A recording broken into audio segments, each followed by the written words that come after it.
Sister in law, আইন মেনে বোন, মনের ভালোবাসায় বোন নয়। আজকে বোন আছে, কালকে বউ হয়ে যেতে পারে, এটা ঘটছে। হ্যাঁ, মনে রাখবেন সব সময়ের জন্য।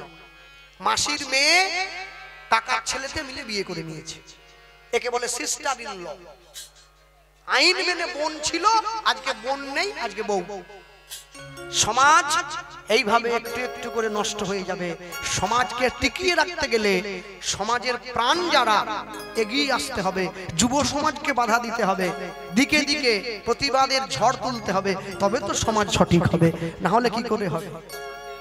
যুব সমাজ যদি এগিয়ে না আসে, ধর্ম রক্ষা হয় না কোনোদিন। এই যে ইউটিউব ছেলেরা বসে আছে, যারা ভিডিও করছে, এরা যখন একটু একটু করে ভিডিওটা কেটে থাম্বনেল দিয়ে দিয়ে ছাড়বে, দেখবেন ওই কমেন্ট যখন হবে না, দেখবেন ওখানে মানুষে কত বাজে বাজে কথা লেখে, কত গালাগালি করে, কত গালমন্দ করে। কেন বলুন তো?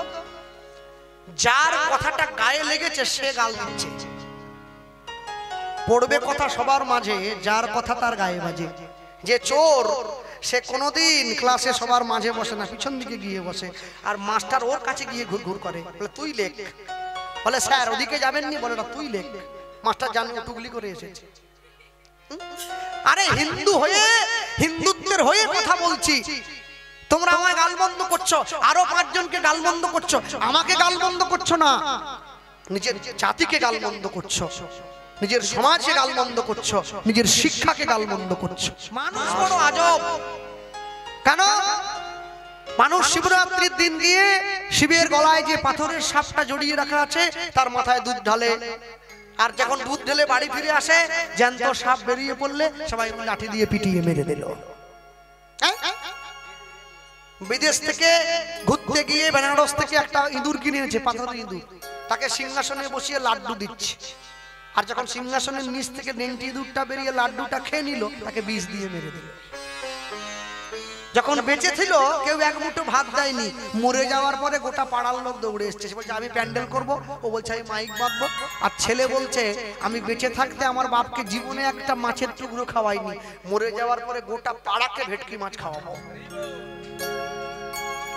বাপ যখন বেঁচে ছিল তখন একটু দাম, মরে যাওয়ার পরে পাড়ার লোককে খাইয়ে কি হবে? বাপ কি আর গেল? এই যেমন মা বসে আছে পাশে, আমি যেখানে কীর্তনে যাই মানুষকে বলি আমি আমার মাকে নিয়ে যাই, আমি সঙ্গে সঙ্গে মাকে রাখি। এক জায়গায় কীর্তন থেকে যখন আসর থেকে নেমেছি, একজন লোক আমার হাত ধরে বলছে, কৃষ্ণবাবু আর কিন্তু ওইটা বলবেন না যে মাকে নিয়ে যান। তাহলে কি বলবো? বলবেন মা আপনাকে সঙ্গে নিয়ে সব জায়গায় যায়, মা আপনাকে হাঁটা শিখিয়েছে, আপনি মাকে হাঁটা শেখান নাই। মনে রাখবেন, ভারতবর্ষের মাটিতে এই ভালোবাসা আপনি কোথাও পাবেন না, শুধুমাত্র ভারতে পাবেন। যে বাড়ির ছেলেমেয়েরা ইংরেজি ভালোবাসো, তারা ইংরেজিতে পড়াশোনা করো। হ্যাঁ, আমি যদি বেশি দূর পড়াশোনা করিনি, অল্প বিস্তর করেছি। কি করে বুঝবে জগতের প্রকৃত সত্যটা কি? মনে রেখো, বলো ভালোবেসে সুখী হতে, বলো কে না চায়। রাধা সুখী হয়েছিল পেয়ে শ্যামরায়।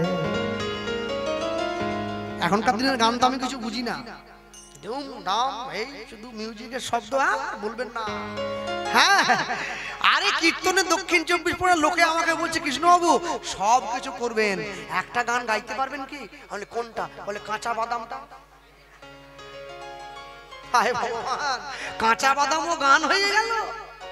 হ্যাঁ, আমি আসলে দাঁড়িয়ে বলেছিলাম মনে রেখো, কাঁচা বাদামের জাহাজটা কিন্তু একদিন ডুবে যাবে। দেখুন ডুবে গেছে, আমি কিন্তু আমার ছোট্ট নৌকাটা যেমন চলছিল ঠিক তেমনিই চলবে। হ্যাঁ, দুধের থেকে মদের দাম যতই বেশি হোক, দুধের সঙ্গে মদের তফাৎ কি জানেন? মদের বোতলের দাম 1 লাখ টাকা, দুধ তো 30 টাকা কিলো। তফাৎ কি? তফাৎ দু জায়গায়। মদ যদি পাহাড়ের গুয়ায় নিয়ে বসে থাকা হয় লোকে খুঁজে চলে যায়, আর যে গোয়ালা দুধ বিক্রি করে সে বাড়ি বাড়ি যায়। তফাৎটা কি জানেন? তফাৎ হচ্ছে একটা, মদটা যতই দামি হোক ওটা বাঁশ বনে বসে খেতে হয়, আর দুধ যত কম দামি হোক ওটা সবার সঙ্গে বসে খাওয়া যায়। এইটাই হচ্ছে দুধের সঙ্গে মদের তফাৎ। বলো ভালোবেসে সুখী হতে, বলো কে না চায়। রাধা সুখী হয়েছিল পেয়ে শ্যামরায়, আমিও রাধার মতো ভালোই বেসে যাব, হয় কিছু পাবো নয় সবই হারাবো, এই চেয়ে থাকা প্রাণে সহে না, সবাই তো সুখী হতে চায়, কেউ সুখী হয় কেউ হয় না, জানি না বলে যা লোকে সত্যি কি না, দেখো কপালে সবার নাকি সুখ সয় না,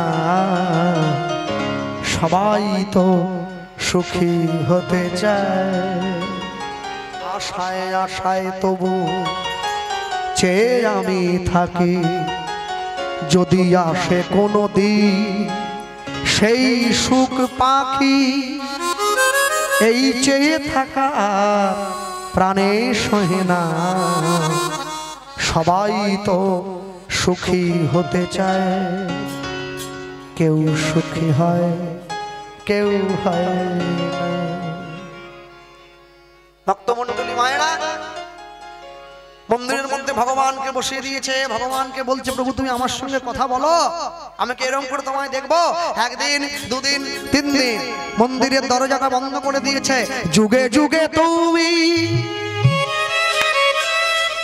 আসিলে ধরায়, রাখিতে ভক্তের মান, রাখিতে ভক্তের মান, নিতাই হরিব আসিলে ধরা, রাখিতে ভক্তের মান, রাখিতে ভক্তের মান। আরেকটা কথা বলি, যদি আমাদের সনাতনী রীতিনীতি সম্পর্কে, আমাদের হিন্দুত্ব সম্পর্কে কারো কোনো সৎ অভিযোগ থাকে, সৎ অভিযোগ, অসৎ অভিযোগ নয়, সৎ সৎ মনোভাব নিয়ে যদি কেউ কিছু জানতে চায়, আমার কীর্তনের কার্ডে আমার ইমেল আইডি দেওয়া আছে, যারা বড় বড় ফোন প্রত্যেকের পকেটেই আছে, তোমরা ওই ইমেল আইডিতে গিয়ে আমাকে মেল করবে, তোমাদের যদি কোনো কিছু জিজ্ঞাসা থাকে সৎ মনোভাবে, আমি চেষ্টা করব তার উত্তর দেওয়ার জন্য। কেন? আমি নিজে বিশ্ব হিন্দু পরিষদের একজন সদস্য, আমি জানি আস্তে আস্তে করে ধর্মটা লুপ্ত হয়ে যাবে, একদিন থাকবে না, ধরে রাখতে হলে আমাদেরকে ধরে রাখতে হবে, সবাই গা বাঁচিয়ে চললে দেশ টিকবে না। যুগে যুগে তুমি আসিলে ধরায়, রাখিতে ভক্তের মান, রাখিতে ভক্তের মান, যুগে যুগে তুমি আসিলে ধরা, রাখিতে ভক্তের মান, রাখিতে ভক্তের মান। কৃপা করো মোরে ওহে কৃপাময়, কৃপা করো মোরে,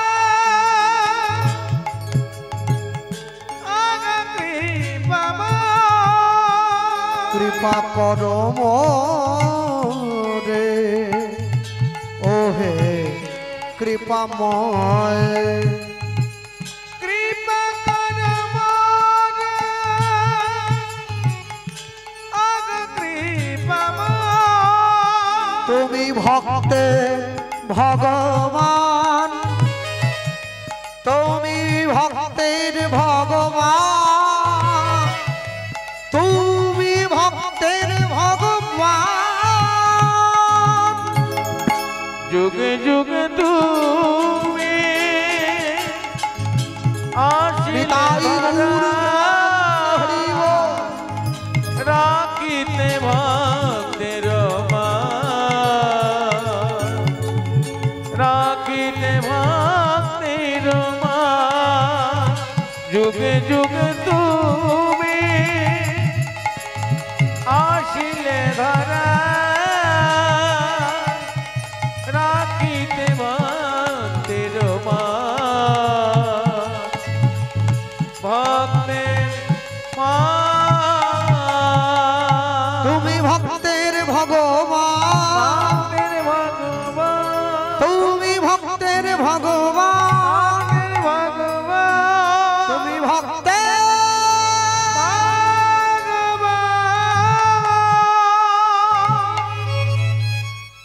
গোপাল সিংহ কে? আমি তোমার সেবিত মদন মোহন। চোখ মেলে তাকাও। যেই চোখ মেলে তাকিয়েছে ভগবান সামনে দাঁড়িয়েছে। কি প্রভু তুমি? হ্যাঁ আমি এসেছি। ভক্ত মোরে খাওয়াইলে তবে আমি খাই, ভক্ত মোরে না দিলে মুই উপবাসে যাই। ভক্ত মোর মাতা পিতা, ভক্ত মোর গুরু, ভক্ত ভালোবেসে আমায় ডাকে বাঞ্ছা কল্পতরু। যেই ভগবান সম্মুখে দাঁড়িয়েছে ভগবানকে হৃদয় মাঝে জড়িয়ে ধরলো। শোনো, আজ থেকে আমি তোমায় কথা দিলাম, তুমি যখনই ডাকবে আমি তোমার সম্মুখে দাঁড়াবো, তুমি যখনই ডাকবে আমি তোমার সামনে আসব। আজ থেকে আমি তোমার পুত্র হয়ে পুত্র জ্ঞানে তোমার কাছ থেকে সেবা গ্রহণ করব। কোথায় পরবর্তী সম্প্রদায় আসছে নাকি? আচ্ছা, আমি বলতে গিয়ে ওই সামনে দাঁড়িয়ে পড়েছে। আর যখন সামনে দাঁড়িয়ে পড়লো, নিজের মন্দির নিজের ভগবানকে একসঙ্গে নিয়ে গোপাল সিংহ কথা বলছে ভগবানের সঙ্গে। আর ঠিক এমন সময় দরজার বাইরে দাঁড়িয়ে মন্ত্রী দরজায় টোকা দিচ্ছে, মহারাজ দরজাটা খুলুন, পাশের রাজ্যের রাজা আমাদের রাজ্য আক্রমণ করেছে, দরজাটা খুলুন। কিন্তু মন্ত্রী, আমার যে মদন মোহনের সেবা এখনো সম্পূর্ণ হয় নাই। সেদিন নিজের রাজ্যকে বাঁচাবার জন্য ওই মন্দিরের ভগবান কামান কাঁধে নিয়ে যুদ্ধ করতে দাঁড়িয়ে পড়েছিল বাঁকুড়া লাল মাদের উপরে। যে কামান কাঁধে নিয়ে ভগবান যুদ্ধ করতে দাঁড়িয়ে পড়েছিল ওই কামানটির নাম হচ্ছে দলমাদল কামান।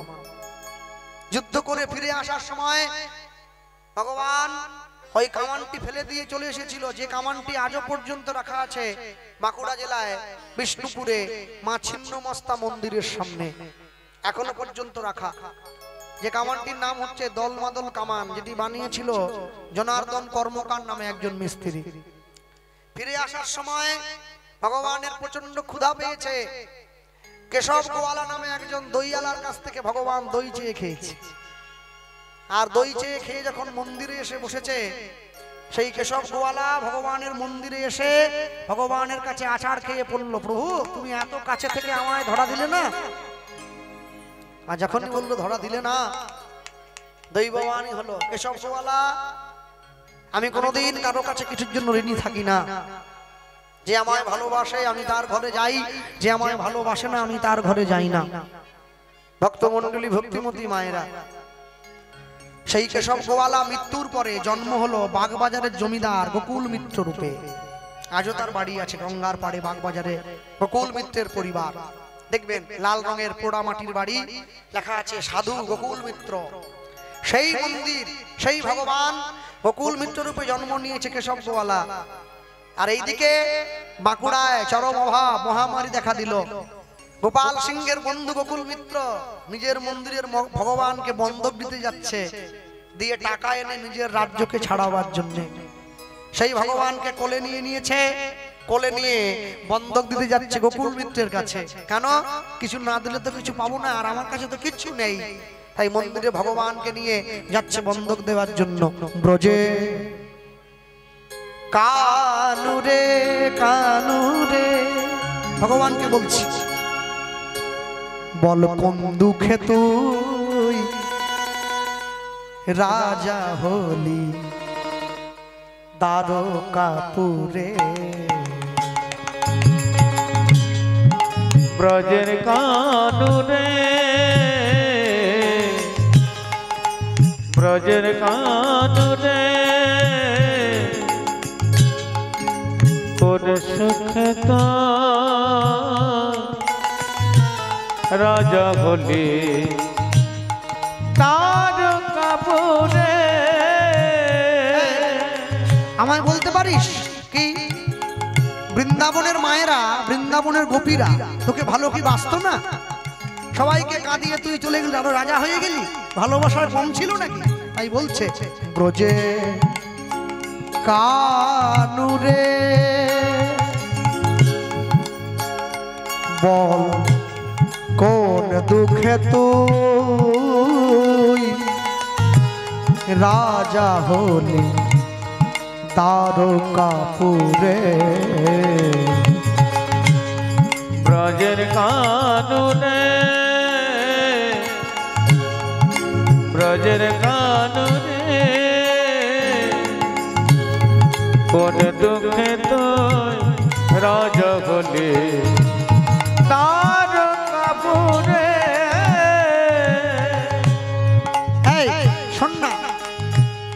বাজিয়ে বাঁশি গোঠে বেনু তুই চড়াবি না আর কি ধেনু ওগো বাজিয়ে বাঁশি গোঠে বেনু তুই চড়াবি না আর কি ধেনু বাজিয়ে বাঁশি ওই গোঠে বেনু তুই চড়াবি না আর কি ধেনু বাজিয়ে বাঁশি গোঠে বেনু তুই চড়াবি না আর কি ধেনু তুই করবি না আর ব্রজে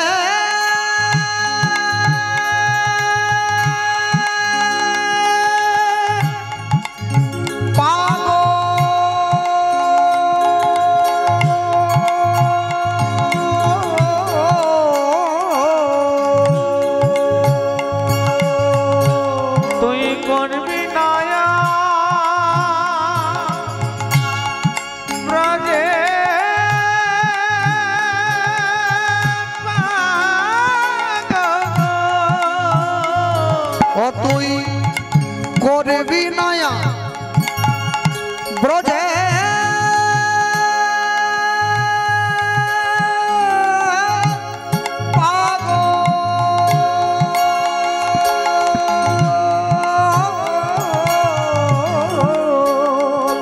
তুই করবি নয়া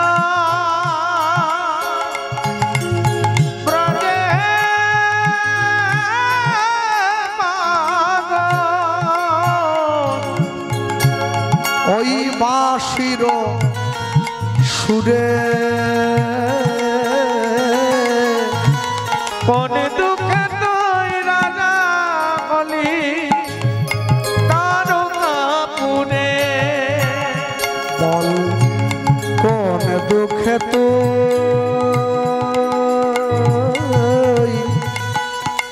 রাজা হলি তারকাপুরে ওগো কোন দুঃখে তুই রাজা হলি কানুরে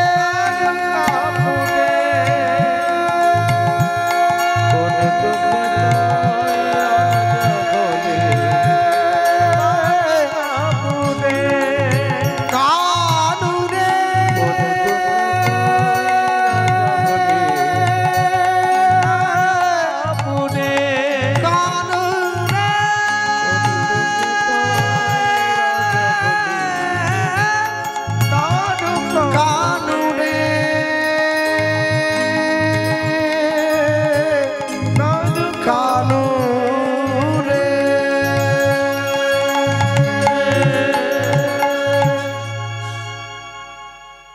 নিজের মন্দিরের ভগবানকে নিয়ে গোকুল মিত্রর বাড়িতে চলে এলো। গোকুল মিত্রর কাছে বন্ধক দিয়ে টাকা নিয়ে নিজের রাজ্যে ফিরে গেল। গোকুল মিত্র সেই ভগবানকে কোলে নিয়েই চিনতে পেরে গেল, এ তো আমার পূর্ব জীবনের সেই ভগবান। আমি যখন গোয়ালা ছিলাম এই ভগবানকে দই খাইয়েছিলাম, সেই ভগবান আমার কাছে এসছে, একে তো আমি আর ছাড়বো না। যেদিনকে গোপাল সিংহ আবার নিজের ঠাকুরকে আনতে গেল, গোকুল মিত্র কি করলো, একই রকমের 100 মদন মোহন বানিয়ে তার মধ্যে আসল ঠাকুরটাকে বসিয়ে রেখে দিল, যেন চিনতে না পারে। এবার নকল ঠাকুরটা কোলে নিয়ে গোপাল সিংহ বাড়ি ফিরে যাচ্ছে। পথের মাঝে দৈববাণী হলো, গোপাল সিংহ আমি আসল নই, আমি নকল। প্রভু কি করে চিনবো?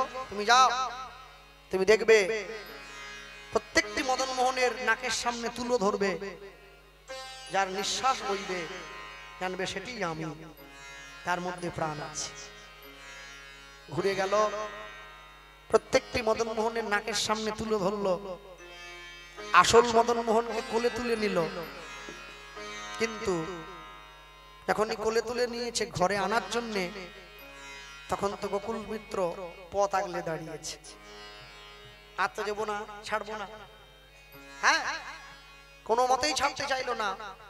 সেই মদন মোহনকে রেখে দিয়ে গোকুল মিত্রের বাড়িতে গোপাল সিংহ আলিপুর কোর্টে কেস করে দিয়েছিল ভগবানকে ফিরে পাওয়ার জন্য, মামলা করেছিল। হ্যাঁ, এটা কোনো বানানো কথা নয়, ভগবানের জন্য মামলা করেছে। আর এই যে ভগবানের জন্য মামলা করেছে, কিন্তু মামলায় জিততে গেলে তো সাক্ষী থাকা দরকার, কোনটি আসল কোনটি নকল।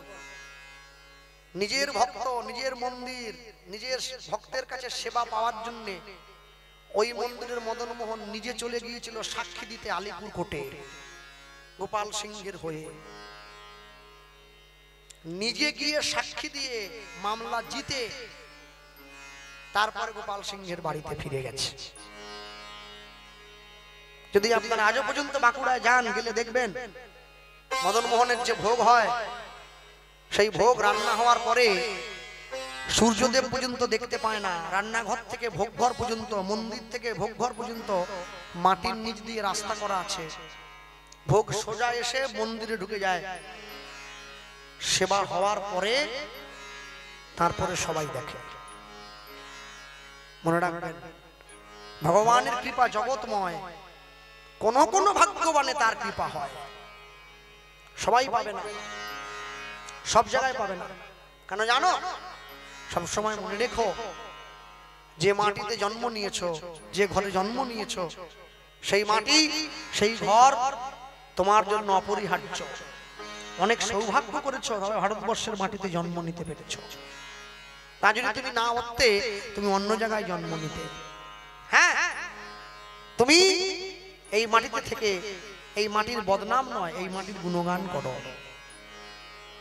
যে মাটিতে মহাপ্রভু এসেছে, আমেরিকার থেকে এসে যিনি ইস্কনের বর্তমান প্রেসিডেন্ট, এখন তিনি রয়েছেন জয় পতাকা স্বামী মহারাজ।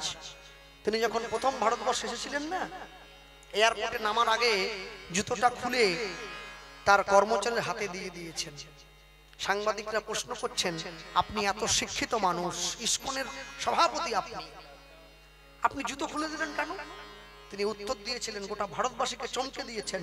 তিনি বললেন, যে ভারতবর্ষের মাটিতে আমার মহাপ্রভু খালি পায়ে হেঁটে বেরিয়েছে, আমি কত বড় পাষণ্ড, কত বড় মূর্খ, সেই ভারতবর্ষের মাটিতে প্রথম নামবো, তাও আবার জুতো পরে। জুতোটা খুলে নেমেছেন, এয়ারপোর্টের মাটিতে প্রণাম করছেন, ভারতবর্ষের মাটির ধুলো গায়ে নিলেন। এই হচ্ছে ভারতবর্ষ। চিনতে শেখো, বুঝতে শেখো, বাড়ির ছেলে মেয়েদেরকে প্রকৃত শিক্ষা দাও, প্রকৃত জ্ঞান অর্জন করতে শেখাও। যে শিক্ষার ব্যবহার নাই, সেই শিক্ষার মুখে পড়ুক ছাই। যে শিক্ষা শিখলে জীবন উন্নতি করবে, সেই শিক্ষা দেবেন। স্কুল কলেজে গেলে শিক্ষিত হওয়া যায়, শিক্ষা নেওয়া যায় না। তাহলে আমাদের বিশ্রাম হবে। সকলে ভালো থাকবেন, সুখে থাকবেন। আবার দেখা হবে যদি কোনো না কোনো দিন আসি। কেউ চলে যাবেন না, ধৈর্য ধরে বসুন। এবার ভক্ত সনে ভগবানের মিলন হইল, ভক্ত সনে ভগবানের মিলন হইল। এবার গৌর গোবিন্দ লীলা এইখানে রহিল, গৌর গোবিন্দ লীলা এইখানে রহিল। যেহেতু রাস আছে, মিলন হবে না, পাঠিয়ে দিলে হবে না। ভক্ত সনে ভগবানের মিলন হইল, ভক্ত সনে ভগবানের মিলন হইল। গৌর গোবিন্দ লীলা এইখানে রহিল, গৌর গোবিন্দ লীলা এইখানে রহিল। এবার হরি পুরুষ জগৎ বন্ধু মহাউদ্ধারণ, হরি পুরুষ জগৎ বন্ধু মহাউদ্ধারণ, হরি পুরুষ জগৎ বন্ধু মহাউদ্ধারণ। জয় জয় রাধা ললিতা বলদেব চরণ, জয় রাধা ললিতা বলদেব চরণ। জয় জয় রাধা ললিতা বলদেব চরণ, জয় জয় রাধা ললিতা বলদেব চরণ। ভক্ত শোনে ভগবানের পরম মাধুরী, ভক্ত শোনে ভগবানের পরম মাধুরী। এবার ভক্ত শোনে ভগবানের পরম মাধুরী, ভক্ত শোনে ভগবানের পরম মাধুরী। এবার উলুধ্বনি হরিধ্বনি কর নর নারী, ধনে হরিধনে চরণ মাধুরী। তাই গৌর হরি বল, হরি বল, হরি বল, হরি বল। হরি বল, হরি বল, হরি বল, হরি বল, হরি বল, হরি বল, হরি বল। হরি হরি বল নিতাই গৌর প্রেমানন্দ সাধু গুরু বৈষ্ণব প্রেমানন্দ গৌর হরি গৌর হরি বল গৌর গৌর হরি বল গৌর হরি